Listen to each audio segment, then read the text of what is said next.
Acura dares to drive beyond standard. A torque-vectoring super-handling all-wheel drive system, standard in the Acura RDX. Panoramic moonroof and premium 3-row seating, standard in the Acura MDX.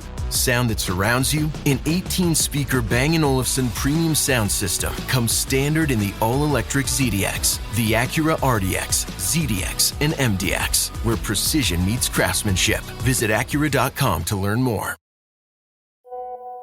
On WhatsApp, no one can see or hear your personal messages.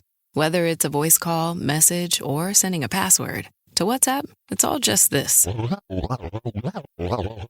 So whether you're sharing the streaming password in the family chat or trading those late-night voice messages that could basically become a podcast, your personal messages stay between you, your friends, and your family. No one else. Not even us.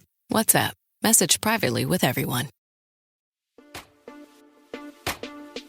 This is the Tudors Dynasty and Beyond podcast. History with a twist. And now your host, Rebecca Larson. Hello and welcome back to Tudors Dynasty and Beyond. I'm your host, Rebecca Larson. Today, we journey into the extraordinary life of one of the most infamous yet misunderstood women of the Italian Renaissance, Lucrezia Borgia. Born into the most powerful and most scandalous families of the 15th century, Lucrezia has long been remembered as a prisoner, a seductress, and the center of whispered rumors of incest and intrigue. Lucrezia Borgia was born on the 18th of April, 1480, in Rome. She was the daughter of Rodrigo Borgia, a Spanish cardinal. Her mother, Venozia Catene, was Rodrigo's mistress, and together they already had 2 sons, Caesar and Juan, and would soon welcome another son, Geoffrey. Lucrezia's birth came during the greatest artistic resurgence in history, the Italian Renaissance. She grew up surrounded by breathtaking frescoes, by lifelike marble sculptures of Greek and Roman gods. When Lucrezia was born, Botticelli himself was beginning to paint the punishment of the sons of Cora in the Sistine Chapel, then the very heart of Renaissance classicism and the humanist arts. Lucrezia stood at the center of it all. But this glittering life would have to wait. In 1491, at the tender age of 11, Lucrezia was betrothed twice to Spanish nobles.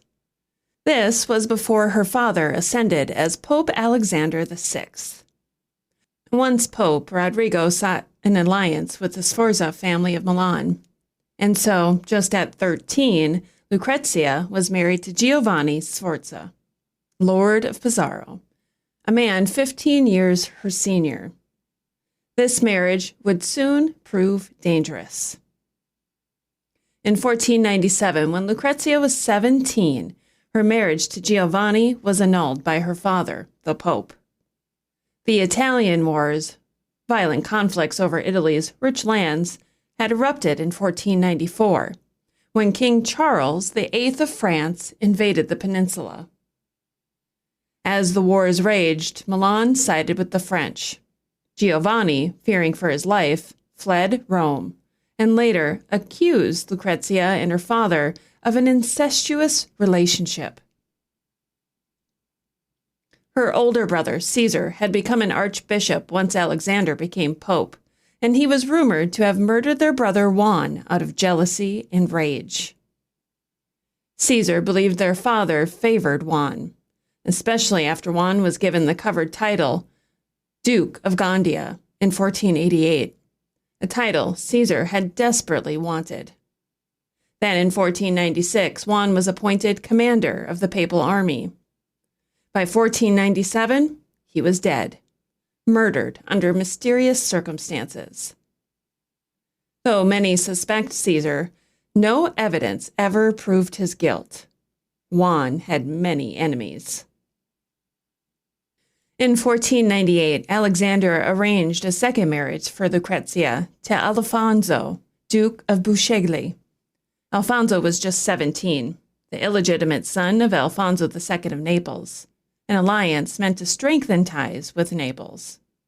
But when Caesar joined forces with King Louis XII of France, the Kingdom of Naples sensed impending danger. Alfonso fled Rome in August of 1499, only to return to Lucrezia's side by October. Yet, in July 1500, he was attacked by 4 assailants on the steps of St. Peter's Basilica. Though he survived the initial assault, he was later strangled while recovering, allegedly by one of Caesar's men. This murder shattered any remaining alliance between the Borgias and the Kingdom of Naples. After Alfonso's brutal death, Lucrezia, at just 20, withdrew from public life, devastated and politically isolated. But in 1502, her fortunes shifted when she married Alfonso d'Este, heir to the Duchy of Ferrara. Although their union was met with suspicion, Lucrezia soon proved herself a capable, respected duchess. In Ferrara, she transformed her image, becoming a notable patron of the arts, an influential figure in court, and a trusted diplomat. She championed literary and religious projects, corresponded with poets and scholars, and even governed in her husband's absence. In her later years, she embraced a life of devotion, aligning herself with the Franciscan order and dedicating herself to charity and faith.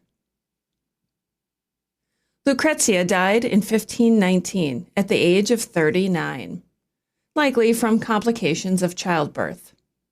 She was laid to rest at the convent of Corpus Domini in Ferrara.